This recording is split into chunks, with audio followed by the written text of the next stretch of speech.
प्रभु यीशु के नाम में बाइबल दर्पण में मैं आपका हार्दिक स्वागत करता हूं। आज के अध्ययन में हम भजन संहिता उसका 24 अध्याय को देखेंगे। भजन संहिता 24 अध्याय बहुत ही महत्वपूर्ण भजन है। यहाँ पवित्र स्थान और पवित्र लोग के विषय में बताया गया है। सबसे महत्वपूर्ण जो शब्द है पवित्र स्थान और पवित्र लोग, ये बहुत ही महत्वपूर्ण है। पवित्र स्थान अर्थात स्वर्ग। स्वर्ग वो पवित्र स्थान है जहाँ थोड़ा सा भी पाप नहीं है, और एक दिन आप और हम वहाँ जाने वाले हैं। और उस जगह में जाने के लिए आपको और मुझको भी पवित्र बनने की आवश्यकता है। इस पृथ्वी पर जब हम जीवन जीते हैं तो बाइबल हमें बताती है कि इस पृथ्वी में जो कुछ भी है वो सब कुछ परमेश्वर का है, यहोवा ही का है। और इस पृथ्वी पर रहने वाले भी यहोवा ही के हैं। इस पृथ्वी पर क्या है? इस पृथ्वी पर सांसारिक आशीषों के रूप में हमारे पास है। आज इस संसार में हमने आशीष के रूप में घर को पाया है, परिवार पाया है, खेत जमीन हमारा है।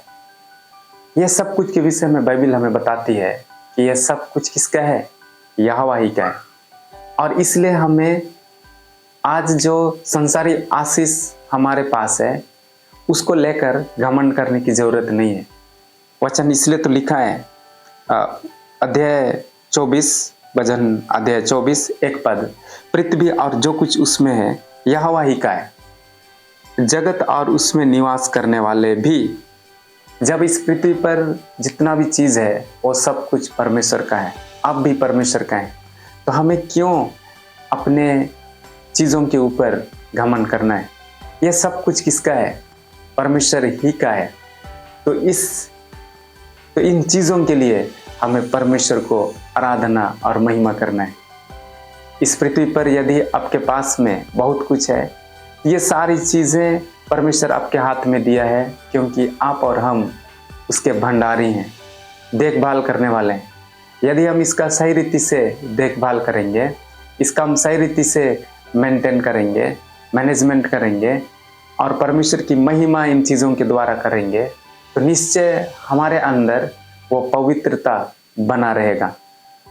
उस स्वर्ग राज में जाने के लिए, उस पवित्र स्थान में जाने के लिए 3 शर्तों को हम यहाँ पे पाते हैं।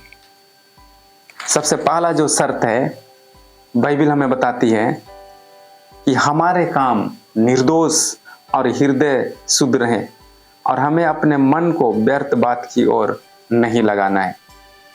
यहाँ इम्पोर्टेंट चीज़, जो सबसे पहला इम्पोर्टेंट चीज़ है कि हमारा जो प्राण है, प्राण अर्थात हमारे जो विचार हैं, हमारा हृदय में, हमारा मन में जो विचार है उसको शुद्ध रखने की आवश्यकता है। कई बार लोगों का काम तो सही है, कुछ काम वे सही से करते हैं, लेकिन मन में अनर्थ बातों को रखते हैं। बाइबल हमें बताती है कि हमारा जो विचार है, हमारा जो हृदय है वो शुद्ध होना चाहिए। पद 4 हमें इस बात को बताता है। दूसरा जो शर्त है, हमें कपट से शपथ नहीं खाना चाहिए। हमारे जीवन में कपट के कारण से, अधर्म के कारण से हमें शपथ नहीं खाना है। शपथ अर्थात हम ऐसे शब्द का इस्तेमाल करते हैं, शब्दों को रखते हैं, शपथ खाते हैं। ये हमारे आत्मा से संबंधित है। हमारे आत्मा में परमेश्वर का वचन होना जरूरी है, और आत्मा को हमें पवित्र बनाए रखने की आवश्यकता है। क्योंकि मैं आपको एक रहस्य बताता हूँ कि हमारा जो शरीर, प्राण और आत्मा है, इन तीनों चीज़ों में मुख्य रूप से किस तरह से तीनों एक दूसरे से डिफर हैं, मैं आपको बताता हूँ। आपके प्राण में विचार हैं, आपके आत्मा में शब्द है, आत्मा का शब्द है, और शरीर का काम है।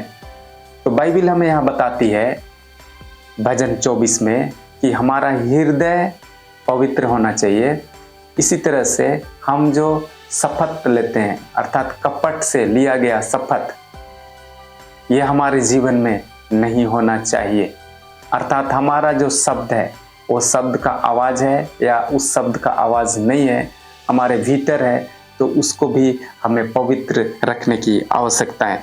और तीसरा जो शर्त है, हमें परमेश्वर और उसके दर्शन का खोजी बनना है, क्योंकि बाइबल में लिखा है, जब हम 6वां पद को पढ़ते हैं तो ऐसे ही लोग उसके खोजी हैं, वे तेरे दर्शन के खोजी याकूब वासी हैं। ऐसे लोग खोजी हैं। खोजना जो है एक शारीरिक तौर से हम अपने कामों के द्वारा हम खोजते हैं, अपने हाथ पैर के द्वारा से हम खोजते हैं। आपका बॉडी जब एक्शन में आता है आप ढूंढते हैं, तो हमें परमेश्वर को ढूंढने की आवश्यकता है। बाइबल हमारे हाथ में है और ये सबसे बड़ा उपहार है हमारे जीवन के लिए। ये बाइबल ही परमेश्वर को प्रकट करता है। हमारा जो मुख्य काम है एक मसीही होने के कारण यीशु को हमें ढूंढना है, इसी तरह से पिता परमेश्वर को हमें ढूंढना है और पवित्र आत्मा परमेश्वर को हमें इस बाइबल के द्वारा ढूंढना है। वो परमेश्वर अनंत परमेश्वर है। उस परमेश्वर को हम जितना ज़्यादा जानेंगे उतना ज़्यादा हमारे ज़िंदगी में आशीषें आएंगी। जितना ज़्यादा हम जानेंगे उतना ज़्यादा हम उसके करीब हम आएंगे। हमारे अंदर में एक भूख और प्यास होने की आवश्यकता है। बाइबल बताती है पवित्र लोगों के अंदर भूख और प्यास होता है, क्योंकि वे खोजी होते हैं। हमें भी एक खोजी बनने की आवश्यकता है। प्रतिदिन हमें उसे ढूंढना है, अपने हृदय में, अपने प्राण में, अपने शारीरिक कामों में, आत्मा में हमें प्रभु को ढूंढने की आवश्यकता है। बाइबल हमें इस चैप्टर में 3 आशीषों को बताता है। पहला है संसारिक आशीष। पहला पद में ही बाइबल लिखा है, पृथ्वी और जो कुछ उसमें है वो यहोवा ही का है।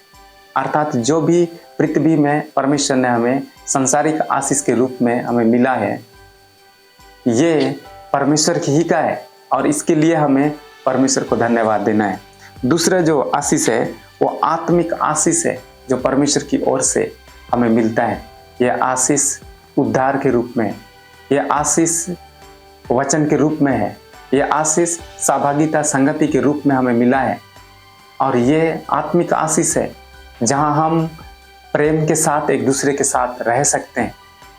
और ये हमें पद 5 में हमें मिलता है कि यहोवा की ओर से आशीष पाएगा वो व्यक्ति जो अपने मन को निर्दोष रखता है, वो व्यक्ति जो कपट के साथ शपथ नहीं लेता है, वो व्यक्ति परमेश्वर की ओर से आशीष पाएगा, अर्थात आत्मिक आशीष पाएगा। परमेश्वर उनको शांति देगा, परमेश्वर उनको विश्राम देगा, परमेश्वर उनको आनंद देगा।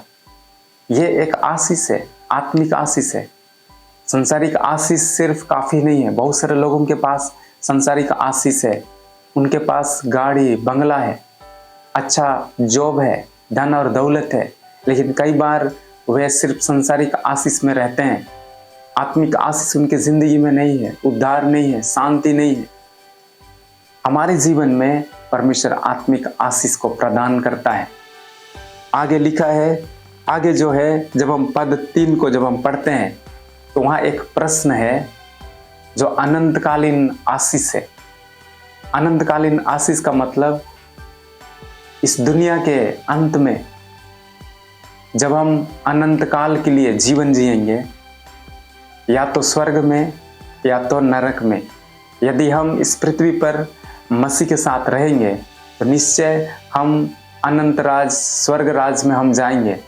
यदि हमारा जीवन मसीह के साथ नहीं होगा तो हम उस अनंत दंड नरक की झील में हम हो सकते हैं। तो अनंतकालीन आशीष में परमेश्वर हमें क्या दिया है, अनंतकालीन आशीष के विषय में यह अध्याय अर्थात भजन संहिता 24 अध्याय क्या कहता है। एक प्रश्न हमें पूछा है वचन, जो हम 3 पद में पाते हैं। यहोवा के पर्वत पर कौन चढ़ सकता है और उसके पवित्र स्थान में कौन खड़ा हो सकता है। यही तो अनंतकालीन आशीष है। इस पृथ्वी पर हम कितना संसारिक आशीष प्राप्त किए हैं, कितना हम धन और दौलत प्राप्त किए हैं, कितना हमारे पास खेत जमीन है, कितना हमने घर द्वार को बनाया है, ये इम्पोर्टेंट नहीं है। बाइबिल आपसे और मुझसे एक प्रश्न पूछता है कि यहोवा के पर्वत पर कौन चढ़ सकता है। और दूसरा क्वेश्चन उसी पद में पूछा है कि पवित्र स्थान पर कौन खड़ा हो सकता है। क्या आपके पास ताकत है, क्षमता है कि आप उस पवित्र स्थान परमेश्वर की उपस्थिति में आप खड़ा हो सकते हैं? जब हम अपने आप को पवित्र रखेंगे, जब हम अपने आप को शुद्ध रखेंगे, तभी जाकर हम उस अनंतकालीन आशीष अर्थात स्वर्ग में हम खड़ा हो सकते हैं। स्वर्गीय स्थान में, पवित्र स्थान में हम खड़ा हो सकते हैं। हमारे पास कितनी भी डिग्रियां क्यों ना हो, लेकिन वो हमें परमेश्वर के करीब में खड़ा होने के लायक नहीं बना सकता है। हमारे पास कितना भी धन और दौलत क्यों ना हो, लेकिन हम उस परमेश्वर के पास में हम खड़ा नहीं हो सकते हैं। परमेश्वर ही हमें धर्मी ठहराएगा, परमेश्वर ही हमारे जीवन को लायक बनाएगा। जब हम उसकी पवित्रता में आएंगे तो वो परमेश्वर हमारे जीवन को काबिल बनाएगा। परमेश्वर आपको बहुत आशीष दे। आमीन।